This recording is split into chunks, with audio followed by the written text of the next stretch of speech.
സാധാരണക്കാരന്റെയും പെൻഷൻകാരുടെയും വേദന സർക്കാർ കണ്ടില്ലെന്ന് നടിക്കുകയാണെന്ന് AICC general secretary KC Venugopal പറഞ്ഞു. പെൻഷൻ കൊടുക്കുന്നതിനും ശമ്പള അലവൻസ് നൽകുന്നതിലും സർക്കാർ വലിയ തോതിൽ കുടിശ്ശിക വരുത്തുകയാണെന്നും അദ്ദേഹം പറഞ്ഞു. ജീവനക്കാരുടെയും പെൻഷൻകാരുടെയും സർക്കാർ ശത്രുപക്ഷത്ത് നിർത്തുകയാണെന്നും ഇദ്ദേഹം സൂചിപ്പിച്ചു. കണ്ണൂരിൽ നടക്കുന്ന Kerala state service pensioners association 41ാം സംസ്ഥാന സമ്മേളനം ഉദ്ഘാടനം ചെയ്യുകയായിരുന്നു അദ്ദേഹം. സംസ്ഥാന പ്രസിഡന്റ് MB വേലായുധൻ അധ്യക്ഷനായി, MK രാഘവൻ MP, മുൻ മന്ത്രി KC ജോസഫ്, മുല്ലപ്പള്ളി രാമചന്ദ്രൻ തുടങ്ങിയവർ സംസാരിച്ചു. അവരുടെ ജീവിത പ്രയാസങ്ങൾ അലക്കാത്തവണ്ണം പിണറായി തന്റെ മനസ്സ് ശരിയാക്കി വെച്ചിട്ടുള്ളതാണ് കഴിഞ്ഞ 10 കൊല്ലത്തെ അനുഭവത്തിലൊക്കെ മനസ്സിലാക്കുന്നത്.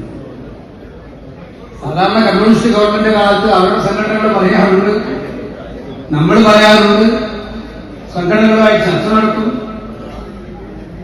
അപ്പൊ തൊഴിലാളികളുടെ കാര്യത്തിലായാലും ജീവനക്കാരന്റെ കാര്യത്തിലായാലും ഒക്കെ തന്നെ അനുഭാവപൂർവമായ പരിഗണന, അതാണല്ലോ കമ്മ്യൂണിസ്റ്റ് സർക്കാരുകൾ എന്ന് പറഞ്ഞാൽ പറയാറുണ്ട്. ഇപ്പൊ ആ കാറ്റഗറി ഇല്ല,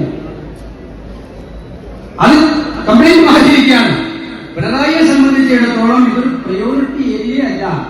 അടിസ്ഥാനവർഗ തൊഴിലാളി എന്ന് അവരുടെ എല്ലാ കാലത്തെയും മാറിലേക്ക് ഇപ്പൊ അവർക്കൊരു പ്രയോറിറ്റി സെക്ടർ അല്ല.